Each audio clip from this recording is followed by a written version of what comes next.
అవిగలం ప్రజాబలం AR5 news కి స్వాగతం.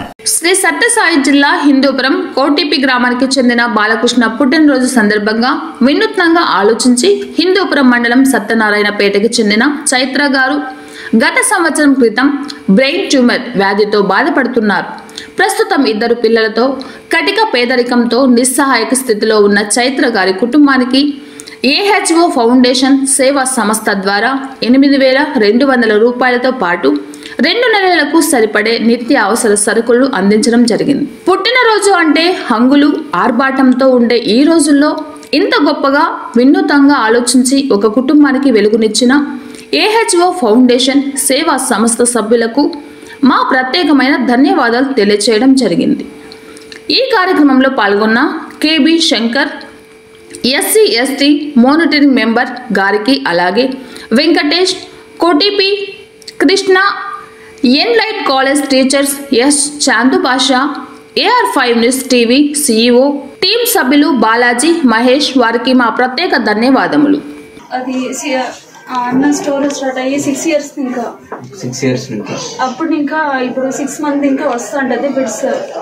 మళ్ళా ఇప్పుడు రోడ్ లో నడుస్తా అంటే తల తిరిగినట్లు అవుతుంది. కళ్ళు 10 మినిట్స్ కనిపించలేదు. అది మెయిన్ ప్రాబ్లం. మీ హస్బెండ్ అది యాక్సిడెంట్ అయ్యి చనిపోయింది ఎన్ని రోజులు? అది ఎన్ని రోజులు అయింది? ఆవిడ 6 ఇయర్స్ పడతా ఉంది. 6 ఇయర్స్. ఒక పిల్లడు 9th, ఒక పిల్లడు 6th, 7. ఇల్లు ఏముందమ్మా? ఇల్లు ఏమి లేదు. ఇంటి జాగా వచ్చింది.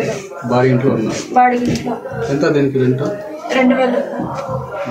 ఇది బాడీనా? బాడీ కట్టినా కట్టాల. మీకు వేరే ఆదాయ మార్గం ఏదైనా ఉందమ్మా? ఏమి లేదు. స్కూల్ పోతూ బ్రెడ్ ఫ్యాక్టరీ స్కూల్ కి పోతాడు. 8:30కి టైమింగ్స్ అయిపోతుంది. 5 గంటకి పోతే 8:30కి వచ్చేస్తాడు. మళ్ళీ సాయంకాలం పోతాడు. మీకు గవర్నమెంట్ పెన్షన్ ఏమైనా వస్తుంది? పెన్షన్ 3,000 రూపాయలు వస్తాను. మన 2,000 పెన్షన్ భర్త చనిపోయినారు కదా, రిటర్న్ పెన్షన్ వస్తాను. ఏదైనా ఆరోగ్యశ్రీ కింద ఏమైనా అప్లై చేసుకోవాలి? ఏమి లేదు. ఆరోగ్యశ్రీ కింద రాదు. ఆరోగ్యశ్రీలో లేదు, చేర్చలేదు. ఆల్రెడీ ఇంతకు ముందు కూడా తిరుపతిలో చేయించుకున్నారు. ఆపరేషన్ అయ్యింది, జరిగింది. ఆల్రెడీ 32 కోట్లు 23 కోట్లమ్మ వేసలేదు. 34 కోట్లు వస్తుంది. ఇప్పుడు ఏ రకంగా మీకు ఏ రకంగా హెల్ప్ చేయాలమ్మా? ఆర్థికంగా చేయాలా, లేకపోతే మీ బిడ్డలకి ఏదైనా హెల్ప్ చేయాలా? మా బిడ్డలకి హెల్ప్ చేయాలా, హౌస్ కావాలా, మళ్ళా ఆర్థికంగా హెల్ప్ కావాలా. ఇప్పుడు ఎట్లుందమ్మా? ఇప్పుడు మీకు ఆరోగ్యం పరిస్థితి ఎట్లుందంటే మీకు ఏదైనా ఆపరేషన్ అవసరం అంటున్నారా, లేకపోతే ఇప్పుడు ఇంతకుముందు చేయించుకున్నారు కదా? ఇప్పుడు చెకప్ పోతే ఏమనేది తెలుస్తుంది. అంటే ఎవ్రీ మంత్ ప్రతి నెల చేసుకుంటున్నారా? మెడిసిన్ ఏమైనా యూజ్ చేస్తున్నారా? మెడిసిన్ ఎంత ఖర్చు అవుతుంది? కంపల్సరీ మంత్లీకి 4,000 మెడిసిన్ కి అవుతుంది. మెడిసిన్స్ కి 4,000. అంటే ఇప్పుడు గవర్నమెంట్ ఇచ్చే 3,000 కూడా మెడిసిన్స్ కి మెడిసిన్ కి సార్కొస్తుంది. ఇంటి వాడికి సరిపోతుంది. నేను ఇంటి పనికి పోతున్నా. ఇంటి పనికి పోతున్నా. పిల్లలు కూడా అప్పుడు అమ్ముకొని వచ్చి జీవనం గడిపే పరిస్థితి. ఇప్పుడు ప్రభుత్వం నుంచి మీరు ఏం కోరుకుంటున్నారు? ప్రభుత్వం ఏదైనా సాయం చేసింది మీకు ఇంతకు ముందు నుంచి? ఏమి లేదు. ఆర్థికంగా ఏంది లేదు. రెండు ప్రభుత్వం ఇంకా ఇంటికి అప్లై చేసినాను. మా ఆయన యూనియన్ లో అప్లై చేసినాను. దాన్ని ఇంకా రాలేదు. అంటే మీ యూనియన్, మీ ఆయన ఏం పని చేస్తాను? కార్ డ్రైవర్ యూనియన్ ఉంది, దాంట్లో అప్లై చేసినాను.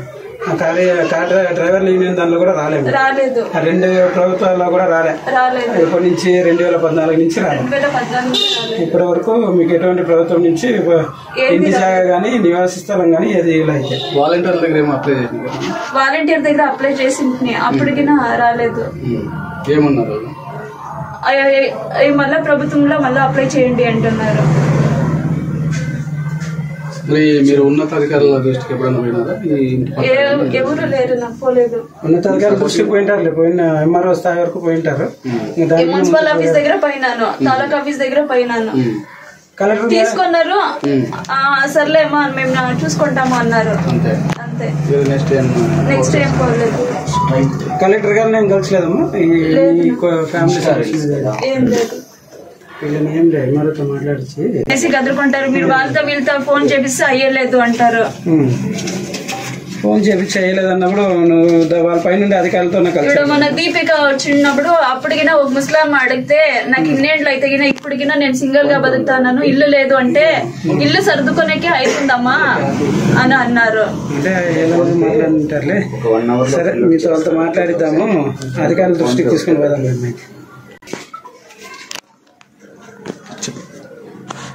ఇప్పుడు తనక ఎవరు ఆదుకొని ఉండలేదు. మా పరిస్థితి ఇట్లుంది, నా ఆరోగ్యం బాగలేదు, మా ఇద్దరు పిల్లల పరిస్థితి బాగాలేదు. వాళ్ళు చూసుకునేకి నాకేమైనా అయితే ఎవరు లేరు వాళ్ళకి. నేను తల్లిదండ్రులు లేకుండా అనాథగా పెరిగినాను. మాకు ఎవరెవరు సహాయం చేస్తే బాగుంటుంది. గవర్నమెంట్ వాళ్ళు ఏమైనా హెల్ప్ చేస్తే ఇంకా బాగుంటుంది. అట్లీస్ట్ మాకు ఇల్లు కానీ లేదు, యా ప్రభుత్వం వస్తేగినా ఇల్లు లేదు. పిల్లల చదువులకి ఏమైనా హెల్ప్ చేయండి.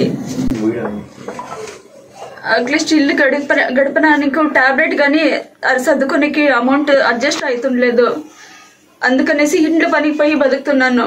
ఇక్కడ ఏం పరిస్థితి వస్తుందో, ఇక్కడ ఏం పడిపోతుందనేసి నాకే భయం అవుతుంది. చూడండి, మీకు ఎవరెవరు తెలిసిండే వాళ్ళకి హెల్ప్ చేయండి.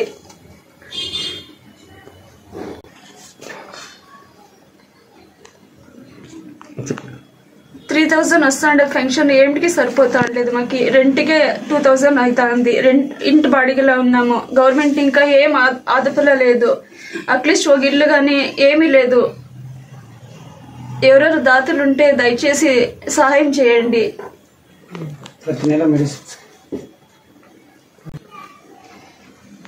అందరికీ నమస్కారం. ఏహెచ్ఓ ఫౌండేషన్ తరపున ఈరోజు మేము హిందూపురంలోని సత్యనారాయణపేటలో నివసిస్తున్న చైత్ర గారు వారి నివాసంకి ఈరోజు మేము రావడం జరిగింది. ఇక్కడ రావడానికి మెయిన్ ఉద్దేశం ఏమనగా, వారిది చాలా నిరుపేద కుటుంబం అనమాట. ఆ నిరుపేద కుటుంబంలో ఆమె ఇండ్ల పని చేసుకొని ఒక నెలకి ఒక 3,000 నుంచి 4,000 రూపాయలు మాత్రమే ఆమెకు వస్తుంది. ఆ 3,000 రూపాయలు 4,000 రూపాయల్లో ఫ్యామిలీ కావచ్చు, పిల్లల చదువు కావచ్చు, ప్రతి ఒక్కటి ఆ 3,000 4,000 రూపాయల్లోనే ఆమె చూసుకుంటుంది.